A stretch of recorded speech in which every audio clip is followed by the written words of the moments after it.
Israel Hamas के बीच लगातार जंग जारी है और यहां मौतों का आंकड़ा लगातार बढ़ता हुआ नजर आ रहा है। आज 8वां दिन है और 8वें दिन लगातार बमबारी की जा रही है। इस बीच आपको बता दें कि इसराइल के हमले में 2215 लोगों की मौत हुई है। ये दावा हमास कर रहा है। करीब 9000 लोग हमले में जख्मी हुए हैं। हमास की वजारत सेहत ने इसकी जानकारी दी है। ये बड़ी खबर आपको बता रहे हैं। इसराइल और हमास के बीच मौतों का आंकड़ा बढ़ता जा रहा है। इस बीच आपको बता दें कि हमास के जरिए ये दावा किया गया है कि इसराइल के हमले में 2215 लोगों की मौत हो चुकी है और इसके साथ ही करीब यहाँ 9000 लोग हमले में जख्मी हैं। हमास की वजारत सेहत ने इसकी जानकारी दी है। ये बड़ी खबर आपको बता रहे हैं। लगातार बमबारी इसराइल की तरफ से गाजा स्ट्रिप के ऊपर की जा रही है और नॉर्थ गाजा को जैसे कि 24 घंटे का कल अल्टीमेटम दिया गया था खाली करने का, अब गाजा छोड़कर जा रहे लोगों के ऊपर भी बम बरसाए जा रहे हैं। इससे पहले हमास ने दावा किया था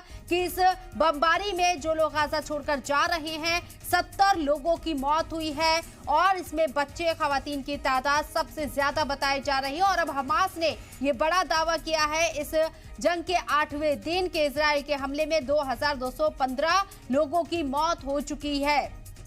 करीब 9000 लोग हमले में जख्मी हैं। हमास की वजारत सेहत ने इस बात की जानकारी दी है।